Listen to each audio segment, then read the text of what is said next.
अंबाजोगाई शहरामध्ये मुख्य रस्त्यावर प्रत्येक ठिकाणी जे दुकानदार आहेत त्यांनी आपल्या दुकानासमोर ज्या आपल्या दुकानातील वस्तू आहेत व इतर साहित्य आहे ते समोर ठेवल्यामुळे रस्ता रुंदीकरण होऊनसुद्धा अंबाजोगाई शहरामध्ये रस्त्यावर अतिक्रमण होत आहे।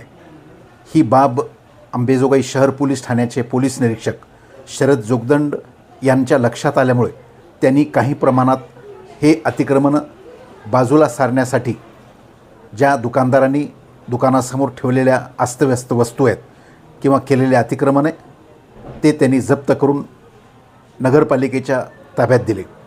मुळात प्रश्न असा आहे की अंबाजोगाई शहरातील मुख्य रस्त्यावरील ज्या दुकानदारांनी टपरीधारकांनी किंवा इतर कोणीही जे आपल्या दुकानापेक्षा पुढे जाऊन रस्त्यावर जे अतिक्रमण केले आहे ते अतिक्रमण काढण्याची जबाबदारी फक्त एकट्या पोलीस निरीक्षक शरद जोगदंड यांचीच आहे का?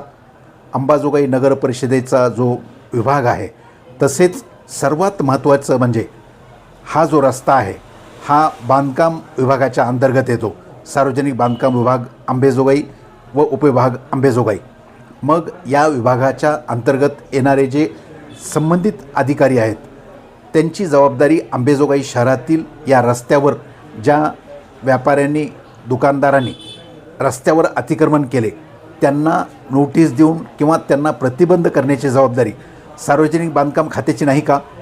का फक्त वर्षाला एकदा म्हणजे अतिक्रमण हटाव मोहीम राबवायची, त्यातून लाखो करोड रुपये या मोहिमेसाठी वापरायचे आणि मग 5 वर्ष पुन्हा जैसे थे म्हणजे त्याकडे पाहायचंच नाही। अतिक्रमण वाढल्यानंतर कार्यवाही करायची, मात्र ती तकलादू कार्यवाही। मग आत्ता जी पोलीस स्वतःहून पुढाकार घेऊन अंबाजोगाई शहरातील दुकानदारांनी रस्त्यावर केलेले अतिक्रमण काढत आहे, मग ही मोहीम अंबाजोगाई नगर परिषद, पोलीस खाते आणि सार्वजनिक बांधकाम खात्याचे संबंधित अधिकारी अशा तिन्ही खात्याच्या अंतर्गत एक संयुक्त कार्यवाही जर झाली तर आणखीन त्यामध्ये हे होईल। सर्वात महत्त्वाचं म्हणजे या शहरातील मुख्य रस्त्याच्या बाजूला दोन्ही बाजूला लागणारे जी वाहने आहेत ही अत्यंत वाहनामुळे रस्ता संकुचित होत आहे। मग राष्ट्रीय महामार्ग करून उपयोग काय असाही सवाल नागरिक करत आहेत।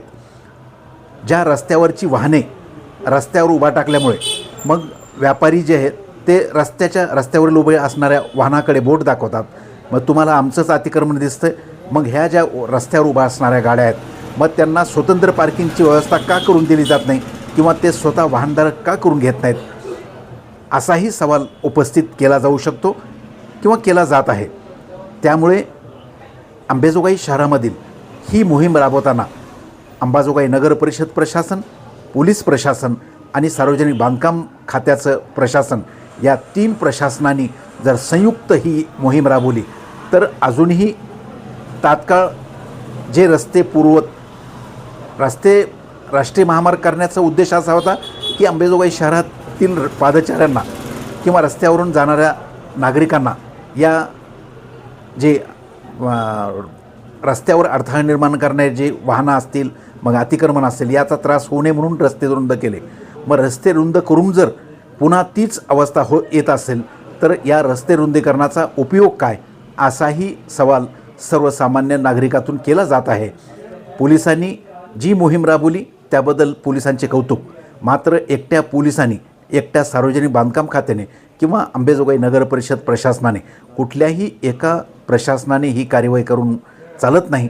तर ही संयुक्त कार्यवाही झाली तर त्याचा परिणाम दिसेल, अन्यथा तू कर मारल्यासारखं मी करते रडल्यासारखं या मोहिमेची हीच अवस्था होईल एवढे मात्र नक्की।